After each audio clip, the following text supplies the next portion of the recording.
So once upon a time, we are created in God, as God, one with God. And that's really hard to fathom when you're in a dense body and all it sees is separation in this world. Everything you look at is separate from you. I mean, it's literally not in us. It's sitting next to us or in front of us or beyond us, which is not the real world. But that's what it looks like. So we're living in this, optical illusion, to put it, mildly. But once upon a time, we're one with God. And long story short, when the children of God thought they could separate, whether you want to believe it's for this reason or that reason, there seems to have been a split off from our oneness. And we then refracted from God seemingly, and we flew into the universe and flew into different levels of density. Some of us more dense than others, some of us three-dimensional, some of us fourth-dimensional, and variations of ether and variations of astral bodies and all that. But while we're still not in the earth plane, we're coming out of the oneness with God. We actually refracted from being one with God into being several large soul groups. And those soul groups, there's various things I could talk about, to explain all that, and it's kind of cool information. But those soul groups, before they're really thought of as soul groups, because group means there's several in one. Before it even has several in one, we went from total oneness to separate pieces of oneness, if that makes sense. Kind of like there's a pie, you slice up the pie and pull a slice out, you have a whole slice. It's not the whole pie, but it's a whole slice. And so in itself, it's kind of complete, because if you're only calling it a slice, it is whole. It's a whole slice, right? So we separate from God and we become whole beings, but we were multi-dimensional. We were gods and goddesses. We were archetypes is the word I typically use, but we were archetypes. So there's an Osiris archetype. There's various gods and goddesses of mythology, North mythology, Asian mythology. And these people on earth later used to look up and pray to their gods and goddesses. But it's kind of a strange thing, because in a way they're praying to themselves, because we were once part of that greater archetype. But those archetypes typically refracted or blasted into smaller groups, and that's a little bit more where soul groups come in. Now the soul groups, which are now groups of many instead of one, they refracted into groups of many, and then those groups of many started incarnating depending on cycles. Some incarnated, there's one group incarnates first, second group comes in later, and third. And we often incarnate with the same people again. That's what some people mean, I think I found my tribe. When they say, I think I found my tribe, often it's a funny or playful way of saying, I'm finding people that kind of feel like they resonate the same way. So right now, into the earth plane, there's a lot of people that remember the Renaissance, a lot of people that remember Lemuria.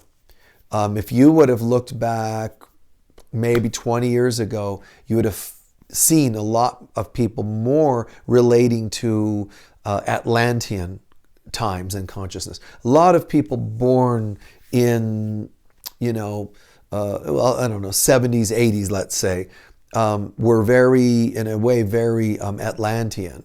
But Lemurian energy is coming in now, and Lemurian energy is also, sometimes you find the 50s, 60s, born then. So I'm not going to get specific about numbers like that, but I'm just saying there's cycles that come in, groups, soul groups.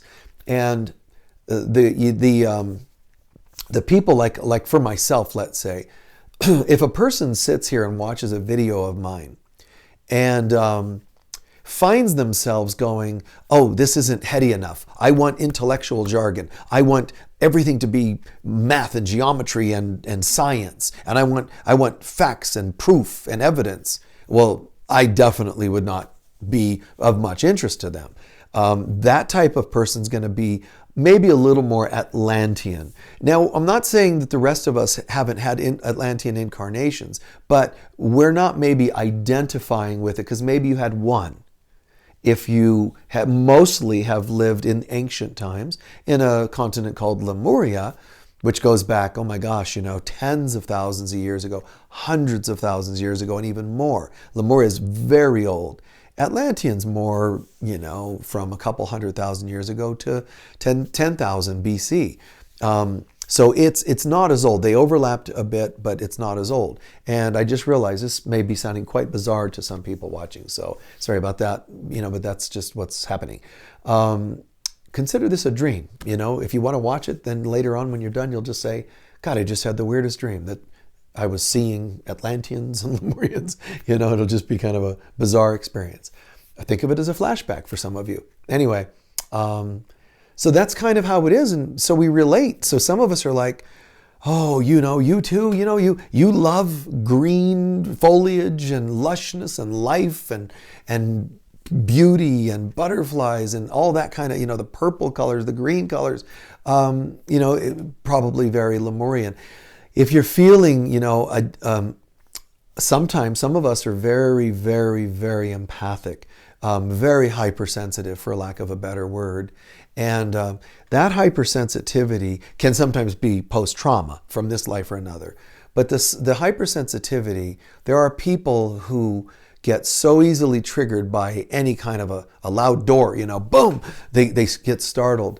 A lot of times those folks are very ethereal, meaning they probably haven't even incarnated a lot on the planet. They probably lived on Earth in an etheric plane, such as the fairy plane. And, now I realize I'm probably sounding even stranger to some of you, but, the etheric realm, that's elementals and those exist. There's a video on that we have somewhere out there posted, and they're all, probably 2/3 of all of our work out there are free. So just look around for those, okay? We did one on angels and elementals or something like that. In any case, even though we went from being God, one with God, to archetypes, to soul groups, we ended up coming to Earth. Now, those of us who just kind of follow along and just go with the program, we are falling, we are afraid, we are doubting, we are lacking oneness. That's the majority of mankind, masses. And some of us didn't do that. Some of us kept a certain connection and awareness. Those of us who kept a reasonable amount of connection became the guides in Lemuria. Lemuria was a very matriarchal, feminine culture. And any of us that might have done that, stayed somewhat awake while in the culture there. They were the guides. They were the ones that the masses came to and said, please guide us. And it wasn't abused. It was beautiful, actually, in those days, being the teachers, the healers, in a way, the prophetesses, but the guides for the Lemurians. They were really respected and revered, and yet they didn't hold themselves up as better.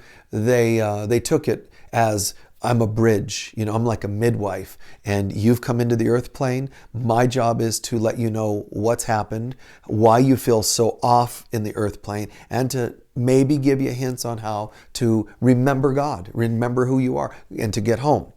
That was the attempt, that was the plan, and it helped. It got a lot of people a greater awakening in those days.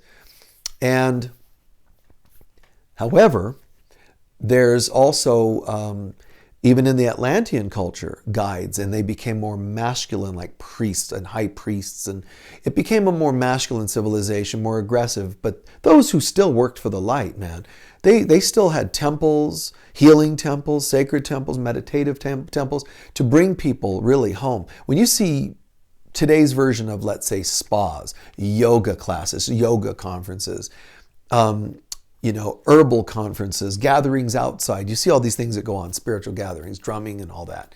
I would say that if something incorporates nature, alignments, toning, literally like not chanting, la, la, la, la, la, la, but toning, sound,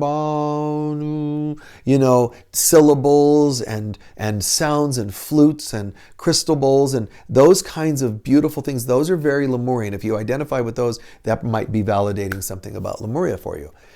Atlanteans were more technical. People that like to go to UFO conferences, geometry conferences, things that are more linear, but also they typically, I'm not saying you can cut and dry like indoors and outdoors, but yeah, those that meet more often indoors in a dry, a cold clinical environment, that's very Atlantean. And there was greatness about that once upon a time. I'm not saying it's all the same. It used to be in the great pyramids or in great temples around the planet. And they were done differently than now. Now it's just people have lost sight of how they originally practiced. Lemurians are very right brain. Atlanteans very left brain. But even the Lemurians that did all that beautiful stuff, all the great work outside, groves, in the forest, in the woods, out in nature, and in alignments with the moon and the stars. There was such just beauty to it. I just love it. But the people that are remembering that, practicing Lemurian-like practices today, techniques, exercises, rituals today, ceremonies today, or the Atlantean ones that are doing it today, it's nothing compared to what it once was. Sorry to say. Probably sound like your parents, In the old days, it was much better. And in this case, it was. Very old days, but it was. People were far more clear, sincere, like they knew this is about God. Nowadays, people go, they can go to a drum circle and not even be into it at all. They'll just do the thing. There's people that recite chants. They don't even know what they're saying, blah, blah, blah, blah, blah, blah, blah, and they don't even know what it means. Oh, but it's Sanskrit, so it sounds cool. There's people that recite, like the people of Israel in old times and new, they understand. There's a reverence for the language, the light language, the letters are made up like of little flames. It's like you don't even take that for granted. Each one of these syllables, words, meanings. There's just intense connection to it. Mankind, as they became more linear, they just started cutting away from meaning of things, especially deeper meanings of things, symbolic meaning of things, God-related meanings of things. So we kind of lost all that. And I know some of you know this and some of you may not agree, that's fine. But it really did happen. So when I see people who are able to remember, not just in their head, but they remember a feeling, they actually create art, but they actually get what this is about. Not just, oh, I love art, I love drumming, because I love drumming, that must mean I'm great. No, I don't dig that. It's good that you're good. I like when you actually understand it's not just about you enjoying what you're doing, drumming, fluting, painting, whatever you do. I love people that understand there is no higher connection to your work, your writing, your painting, your singing, anything you do. There's no higher than when you know it's about you and God.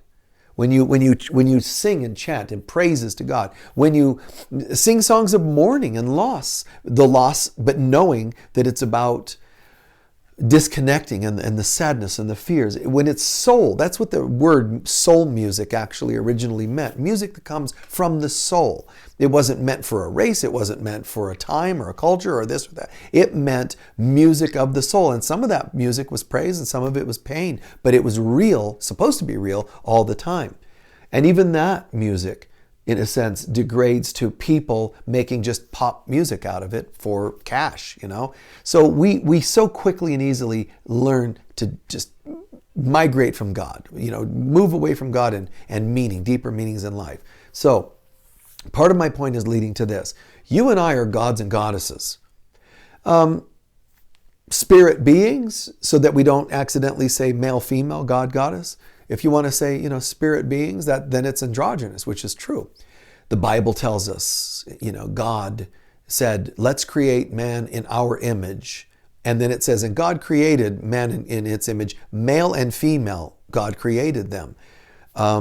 So in the original translations of that, it meant not he created them as males and females. That's not even happened yet, This is describing when we were first created, we were created as androgynous beings, male and female, each of us, because your soul has within it the capability of either. And I like that because when people start fighting let's fight for women power, female power, male power, and all that gender stuff. you're really missing something, because the soul doesn't even have a gender, and the spirit doesn't even have any gender, and God doesn't have any gender. So really all you're doing is self-perpetuating crap, on planet Earth. You're still back to the same old fighting to create duality. As soon as I say, I think we need to say this, then there's a that.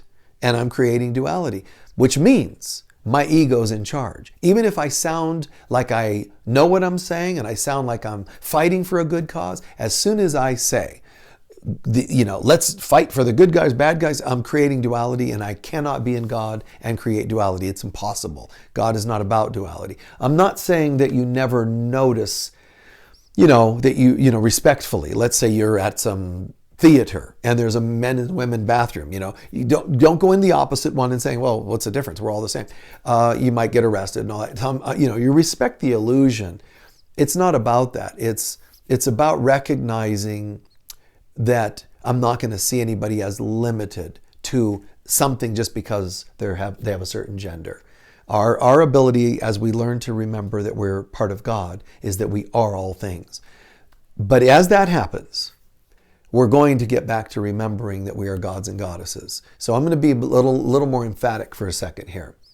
We came from heaven to a state of what we call Eden. It's like the universal consciousness, not heaven yet. That's gone. We separated. In the universe, we once had life in the universe and a sense of oneness with all things. When we had that, we were technically still gods and goddesses. When we came into the earth plane, most of us lost that and became mortals. And that's why in mythologies you hear that there are these gods and goddesses, and they can create things because we were that. And we were powerful archetype god goddesses. But then we started refractoring. Some of us just went straight to mortals because that's the amount of density, guilt, shame, judgment we chose to have.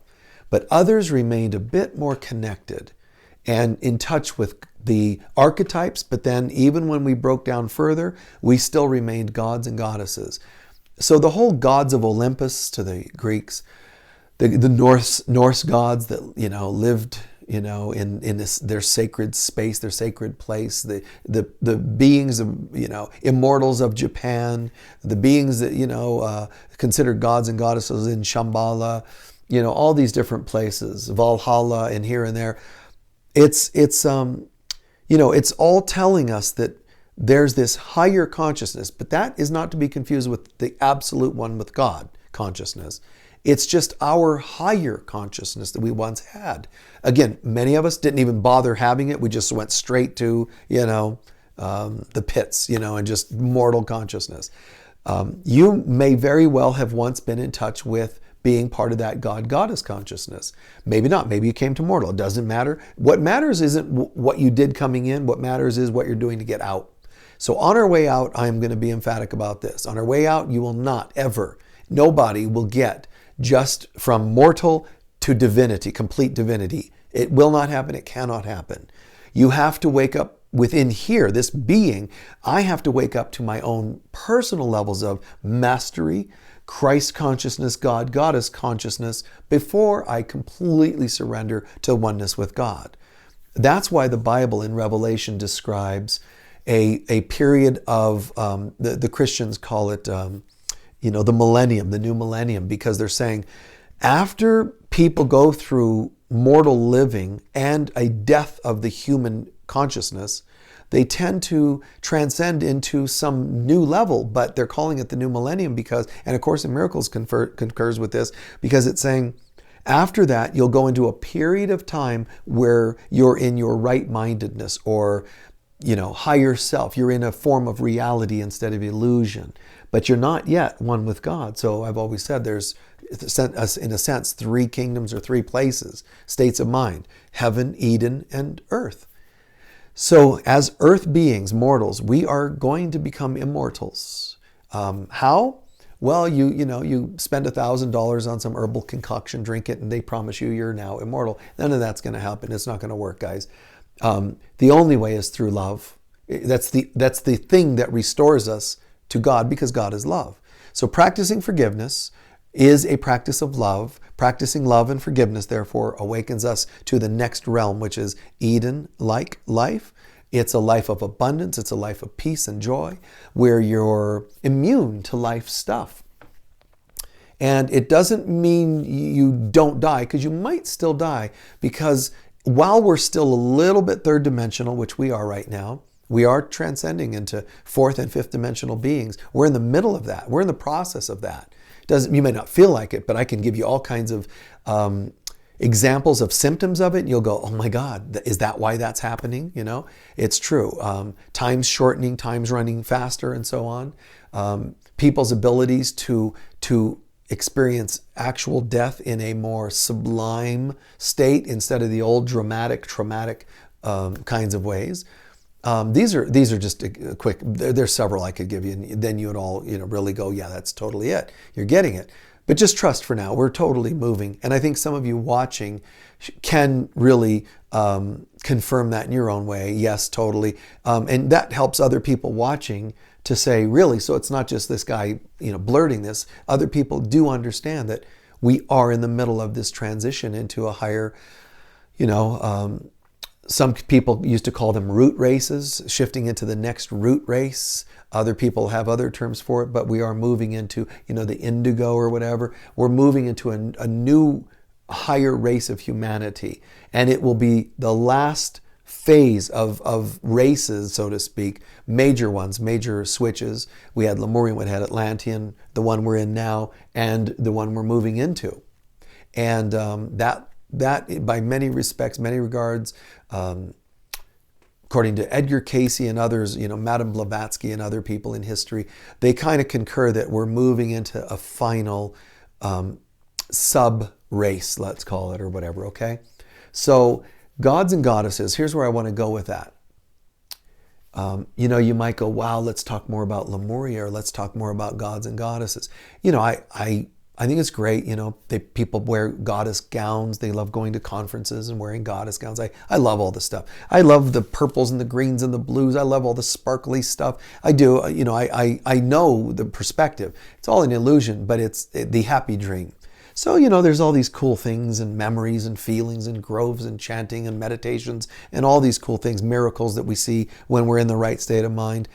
Love it. I mean, I totally love all those things. But I'm also very aware that I've seen so much of the hypocrisy where people talk the God, goddess stuff, and then they have so much hatred, We're goddesses, and they're kind of like, they gather together and they do this, these little special chants and hand mudras. We're our beloved goddesses. And then they, say things and let's get together and hate men. No, you're not a goddess. You're just a hateful woman. It doesn't work like that. You can't talk hatred, practice hatred and say you're a goddess. It doesn't even make any sense, because goddesses are not self-inflated ego, statuses. They're not. You can't just go out and put some reeds together, flowers together, vines together, make a wreath, put it on your head and walk around and say, oh, I'm a goddess. Not if you believe in duality, and not if you practice hatred, meaning a lack of forgiveness. A goddess is not what you dress to be. A goddess is already seen by spirits as a holy being because of her ability or his ability to practice love and grace. Grace, hope, like the goddesses of Greek mythology, grace and hope and charity, and the goddesses of Christianity, grace and hope and charity, love, these beautiful attributes. The goddess is intuitive, not fault-finding, and the goddess is what births the Christ in us. If for some reason you confuse Christ with Christianity and you resent this concept of Christ consciousness because you have issues with Christianity, you're not a goddess. It just doesn't work that way. The goddess has to give birth, just like Mary, the goddess Mary, Mother Mary, gave birth to the Christ child. You and I have to have the divine feminine in us, the goddess in us, give birth to the Christ awareness, Christ consciousness, or our divine mind, or whatever you want to call it. So this whole notion of goddess, I'm going to go in this direction now, and that is, if I were really pressed for it, Michael, how do we become that God, goddess? How do we practice it? How do we become it? It's kind of simple. But it does take practice. It does take persistence. And one of those things would be simply to be in touch, be humble with God. Another thing is be in touch with the stars, be in touch with the higher realms, the higher dimensions, and oneness with those frequencies and the lunar shifts, and being able to give praise to all the all life, all beings, birds and creatures, but not in a male way, not in an intellectual way, but more of a soft way. St. Francis, Peace Pilgrim. Those are people that were really in touch with their feminine self, I think. That's my sense anyway. And if I name names like that and you don't know who they are, you can research it. I don't mean to throw out words that, try to confuse people. Peace Pilgrim was an amazing woman who, I think in the 50s, just had this inspiration to, say, well, I'm going to just go walking for peace. I don't want to hear any more crap from people. I don't want to talk it. I want to live it. So she just left her house, family, and walked. And she just walked the country, back and forth across country, with no money. If somebody offered to give her a ride, she might accept it. Offer her food, she would accept it. But if they didn't offer it, she would fast. She just lived in the moment. But she was so gracious. But what blows me away is that the things she would say, the quotes you might hear from her, Peace Pilgrim, are as enlightened as anybody. And yet she was just this kind of an older woman, by the way. She didn't go walking at 25. She was older and completely white-haired, walking the streets, in cities and countrysides. And it's quite astounding. But her wisdom came the same as mine or Buddha's or St. Martin's or, different mystics, where it didn't come from reading. This woman got in touch with God in simplicity and humility, and then Spirit becomes her, and then it speaks as her, through her. And I love that. But there's an example anyway of some of that feminine. And so here's an example. Try to imagine, are you a god or goddess already? And don't just say yes automatically, because I'm going to ask you, if you say I'm a god, goddess, what are you the god of? What are you the goddess of? If you die tomorrow, what people are going to remember? Let's say your name is Sally. How many people after you die, or while you're alive, walk around saying, oh, look, there's Goddess Sally, or Sam, Goddess Joe, or Jill, How many people refer to you as that? And it's not too much of an exaggeration to ask you that. And if you die, if you pass away, how many people will identify with you as an actual, divinity, a god, goddess? I'm not talking about an arrogance. I'm talking about a presence. So here's some very humanistic examples so that it takes us away from being too separated from how can I get my earth self to live that kind of a spiritual level? It sounds just too far apart. So to make it a little easier, here's how you do it. If you are really, if you think about it, what are you most about? If you're wanting to represent God, not mankind, if you want to represent God in some fashion, what is the most likely way that you do that? What way would people say that you do that really well? Let's say it's peace. Oh God, I'm so into peace. I just believe in peace. Now, if you say, I believe in peace, so I'm going to pick it today about some people that are abusive to animals. That's not an advocate of peace as much as you think it is. You might think it is, but it's not. So if you're an advocate of peace, how is it that you are the god or goddess of peace? Meaning, when you walk into a room, do people just go, and they feel peace? That's what it should look like. When you walk in the room, if you are going to claim, and I'm saying you'll never get to heaven until you are a god or goddess. And if you're not living up to a god and goddess now, then you better start, because otherwise you're just one step still further away from total enlightenment. So how can I just be a god or goddess? And I mean, you can be a contractor. Let me say this simply.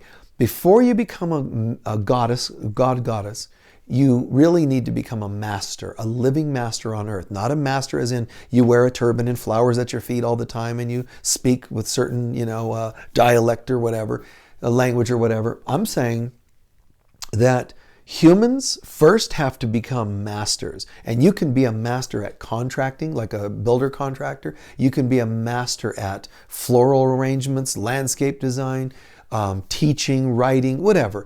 Hopefully a master at many things. I do a 5-day intensive on living mastery every May or June. You're welcome to look into that and join us. But it's about learning to live like male, female mastery, to where you start to go, I really get it. I really know how to live a life and co-create with God. I really get how to be a master on earth. I'm no longer just, scraping along. I know how to be prosperous. I know how to be loving. I know how to create miracles. That's the first thing you should focus on before you start thinking too much God, goddess. But let's say that you are getting a grip on that mastery on some level. You feel fairly adept. I really have mastered dancing. I really have mastered music. That's great. That's a good start right there.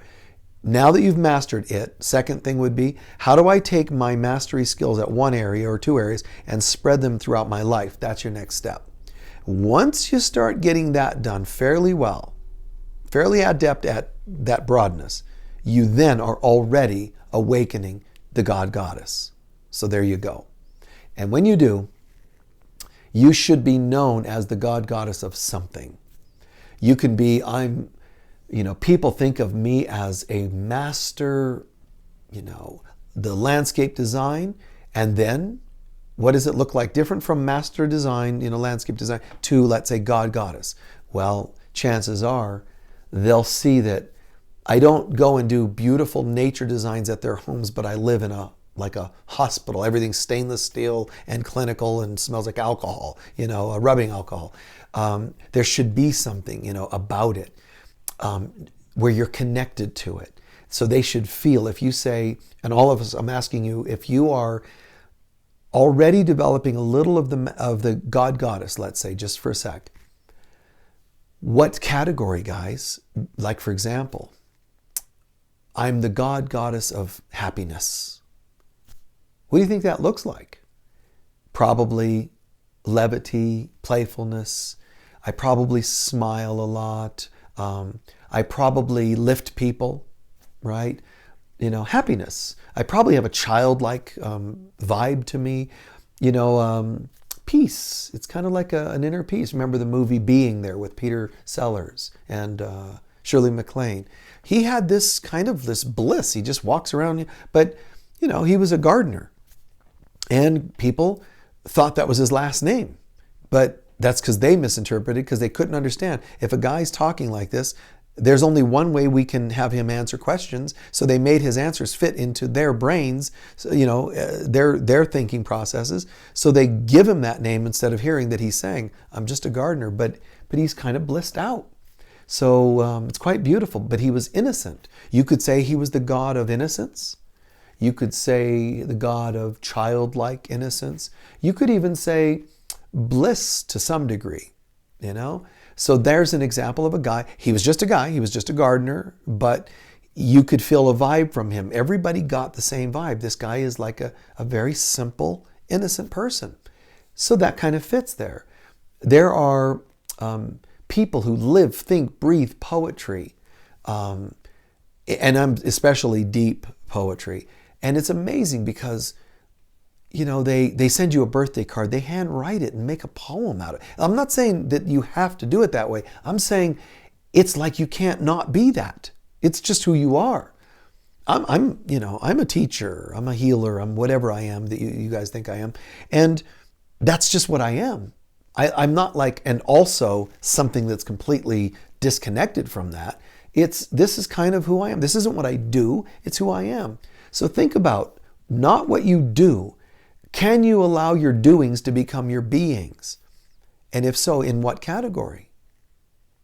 So do you just make jewelry? Or are you known as, wow, she's almost like the goddess of jewelry? she just knows how, he just knows how to just, they tune in and they just know how to create a piece that I'm looking for. Are you a film director, or are you kind of a god or goddess of film? I know that sounds weird, and I'm not saying that humans would use that frame work or that terminology, but it's a vibe that if they ever heard that, they would go, oh, that totally makes sense. You see, some of us are moms, but there's a goddess of motherhood. She's different. Everything about her is the nurturance, the birthing and nurturing someone. And she could be a nurse, she could be a mommy, but inside there's a goddess of nurturance. And what role it takes is different, you see. So think about that. It's an amazing thing, because if I sit and watch something on TV, my mind is still looking at the deeper meanings. And if I'm having a conversation, deeper meanings. That doesn't mean if I go to let's say I go to a hardware store to buy a screwdriver, it doesn't mean, I'm sitting around asking putting cosmicness into hammers, screwdrivers, wrenches, and whatever. But even when I'm in that place, if I hear a song on the PA, there's meaning that it's downloading to me. If I see someone that needs help, they're having trouble finding something. Well, I'm clearly not the god of carpentry or engineering or anything else of that nature, but who I am still can go into that store, and if somebody's struggling or they're saying, can you help me find something, it's kind of funny. Why did they ask me? Do I look like I work there? I don't know, maybe I do, but I just end up helping them find something. So I'm still helping, being of service, and so on. This week, last week, the week before, I could tell you, maybe every weekend of my life or every week of my life. And it just happened this weekend. Someone's passed away that was dear to a lot of us in Sedona. And the family's just kind of in a state of shock. And I just kind of, I always do this, even if I don't know a person. Do you need any help? And often people will go immediately into no, because they think, I don't know you, you must not be sincere when you ask. You're just giving me the gratuitous, hey, gee, let me know if you need anything. But I'll ask again and maybe a couple times to put it out there so that they understand I mean it. And when they get you mean it, that I mean it or you mean it, a lot of times they'll say, would you mind, please. And then I just do. What do you need? Okay, packing up trash, for the person. God, there must have been, I think there were 7 large trash cans. Maybe more, 7 or so, and and then I go 7 shock or 7 trash cans. You just can't separate these topics. But all of these trash cans and all these piles and piles of trash that had to be discarded. Come on, these are people who have family members that passed away. That they don't need to be having to deal with such mundane things. So I ask, do you need help? Let me wash the car for you. Let me, you just do these things because it's being of service, but it's love. So the god or goddess of love, not romance, but you could be the god, goddess of romance too. Oh, I'm a matchmaker, a good one. I know how to connect people. I know how to counsel people when they're having issues because I'm all about, love. So maybe you're like today's Cupid. And when I say you're this, I don't mean there's only one. We can have 1,000,000 Cupids or 1,000,000, archetypes of whatever other kind, or god, goddesses of any other kind. I like diversity. I'm not going to ever be the god of one linear thing. I'm going to try to be the god, goddess of anything you need me to be in the moment. Sometimes that's even been, to an extreme, because there's days when you just want to rest or just take a break, of course. But the more we rise into who we really are, the less often we actually need a break of everything from this world, because we feel so immune. We just feel so alive, and just like stuff just doesn't weigh on us as much, and the more we identify with ourselves as masters, not just humans, but masters, from masters to gods, goddesses, the more we start to find our immortality. I'm not meaning you're special per se, but you start finding knowledge you didn't have before, awareness you didn't have before, insights, intuitions, creativities.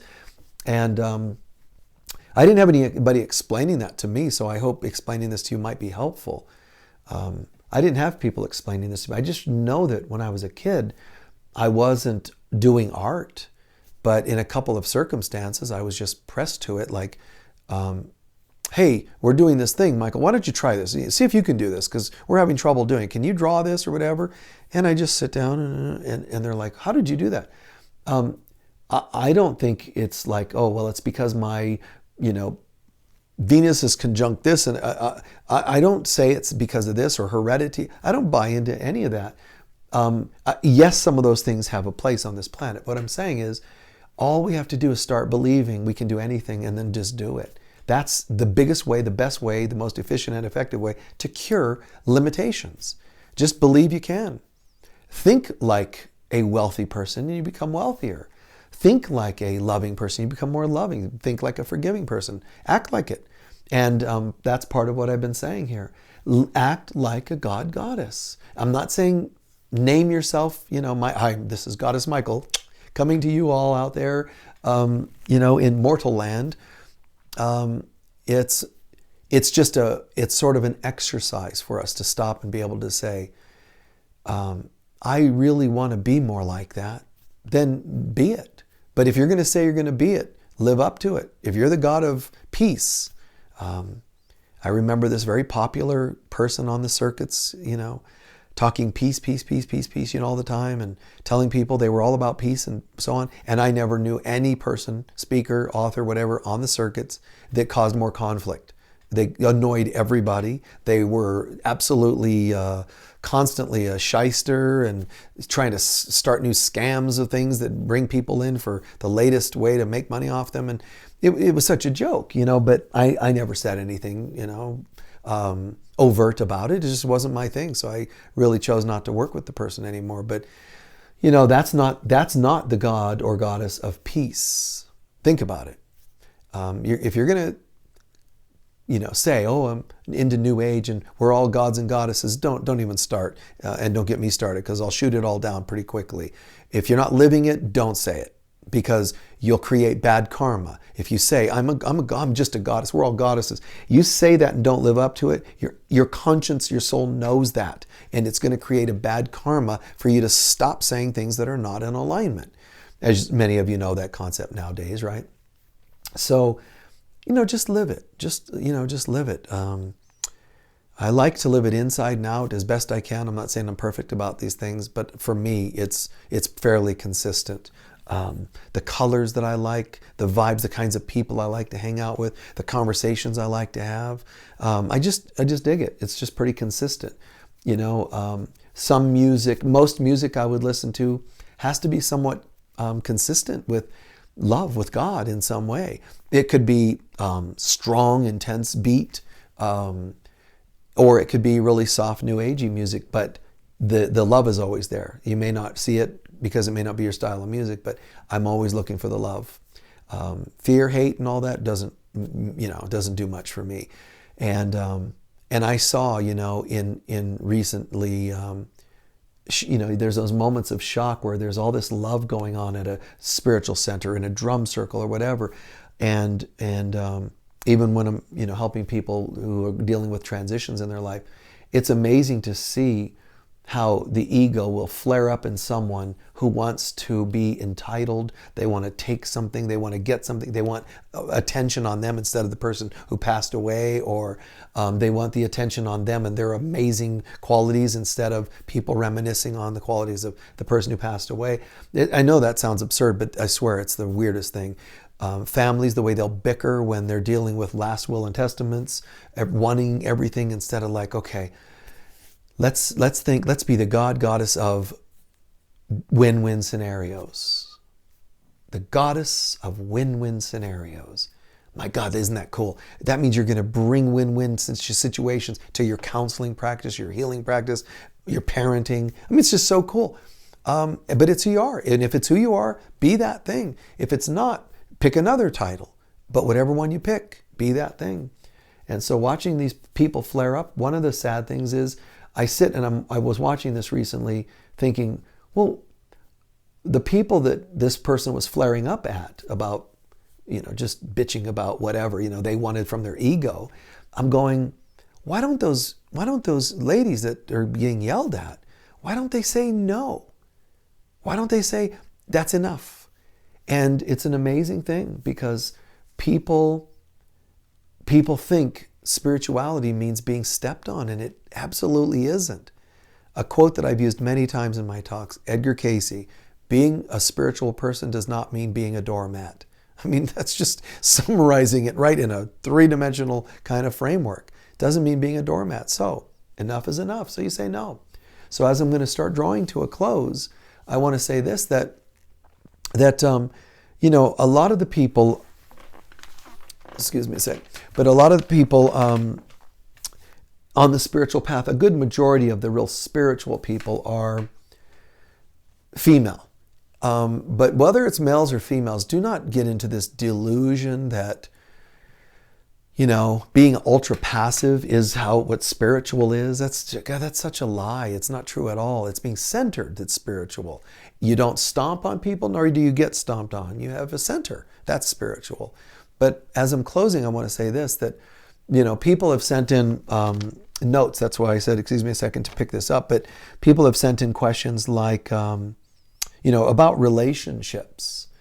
And I'm not going to go into a talk on relationships. What I want to say is, if you're going to say that you're a god goddess, how do you think you're going to deal with relationships? How do you think you'll be different? One question about maintaining resentments for ex-partners or whomever they happen to be.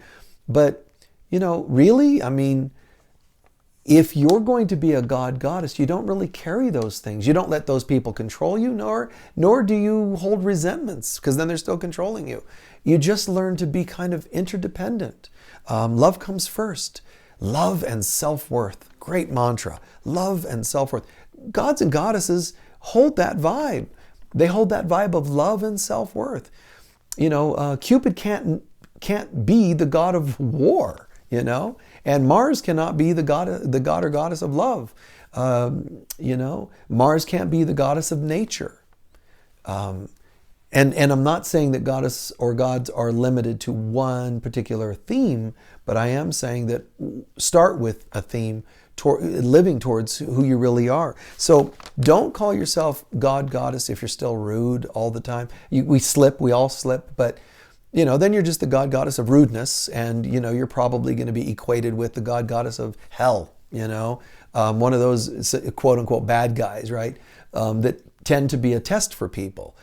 So you still have a place, but just not one that's very nice, right? So the god goddess, it means you're going to take better care of yourself in relationships. You don't harbor resentments, and you learn to more fully love yourself. Loving yourself is not arrogant. Overly like in an ego sense, loving yourself. Loving your ego isn't the same as truly loving yourself. Loving yourself means you have a mantra of love and self-worth. It means not allowing harms to be done to you or causing harms to others. You have a center. You have love as a theme. You have a conscience that, beyond what most people ever could have as a conscience. Another thing is gods and goddesses would choose to have a relationship or not. It's all a choice. Gods and goddesses don't say, oh, I'm such a victim. I don't have a relationship and I should. I wish I did. I wish gods and goddesses don't sit around wishing for things. It doesn't even make sense. As we know, gods and goddesses have power to create. They're called creators. And even Jesus used that term. Ye are gods and goddesses. It means in the making. You are in your remembrance. So act like it, in other words. So gods and goddesses don't linger in relationships that are unhealthy and say, oh gosh, I can't get out of it. I can't get out of this. That's not a god goddess. There's no victims. There's no stuck. There's no powerlessness in a god goddess. So once again, one of the themes of today is, my saying, be careful what you ask for. My saying, I'm not one to just perpetuate the New Age jargon of terminologies and throw them out there, co-creators or power or, create your own reality and all these New Age phrases. Most of them are completely incorrect. At least the way they're interpreted is for sure, incorrect. We have to learn these things at a deeper level, and that's one thing I'm trying to do, when I teach, is just try to clear things up. Remember that Gods and goddesses are not afraid of intimacy. I'm just closing with addressing a few of your questions here, but gods and goddesses are not afraid of intimacy, right? Heal. They will heal. So allow yourself to have some healing and then awaken to that intimacy. Just as a side note, as I said that, a lot of people have been coming up with questions and so forth about sexuality and about intimacy. And remember, neither of those is exclusively shared with others. It's within ourselves first, and then we choose or can choose to share it with others. But the concept of intimacy, healthy intimacy, sexuality, and so on, I'm going to do an online course. It'll start in about 4 weeks or so. You're welcome to join us if you'd like to, get online and find out how to do that. Maybe you can sign up already. I don't know if we set that up yet, but hopefully we did. But you can sign up and get involved. It'll be addressing healing and opening to new levels of intimacy. It'll be the first time we did this as an online course. First time we did it as a several-week course. It'll just 4 or 5 weeks. So it's kind of cool, kind of exciting, but it's also very scary and intimidating to some people. So the good news is you can watch it from a camera far away. You don't even have to put yourself on the screen, and you can just hide. But I wouldn't recommend that you do that forever, because it would be sort of not great to do the course if you're going to want to stay stuck. Okay, and that's not the way of gods and goddesses anyway. So hopefully that covers all the questions you guys sent in. And remember, gods and goddesses, they survive heartbreak. They survive loss, whether it's literal loss like death, or whether it's metaphoric loss, just changes in your life. Gods and goddesses are immortals. They're immortals. Think about it. So they don't die when they lose a job. They might become scared for a moment, but dang, gods and goddesses, stand up and be counted and move forward. We went from God to archetypes, to gods and goddesses, to demigods, to mortals. Some went straight to mortals quicker than others, but we all have divine within us. But you're never going to know the full divine until we own our own individual divinity. And that's mastery and awakening to the God-Goddess self. But not just wearing the wardrobes, not just putting a crown on your head, a wreath or garland on your head. Instead, it's time. And I'm really excited to just say that. Please sit and think about this. What are you the God-Goddess of? It could be photography. It could be poetry. And as long as you're consistent, that people go, God, everything about that person is so beautiful. The goddess of beauty. Everything is so poetic. The goddess of poetry, the god of poetry, whatever. Just remember that. The god or goddess of healing. As long as everything about you is healing. I don't mean preaching healing and nagging people about rights and wrongs. I'm talking about you're just so healthy. Your hands always tend to hold somebody's shoulders and channel some energy. You live Reiki. You don't just do it. That could be your thing. So think about it and consider getting very excited about that. Maybe someday an online course just on awakening the god and goddess. We'll see what happens.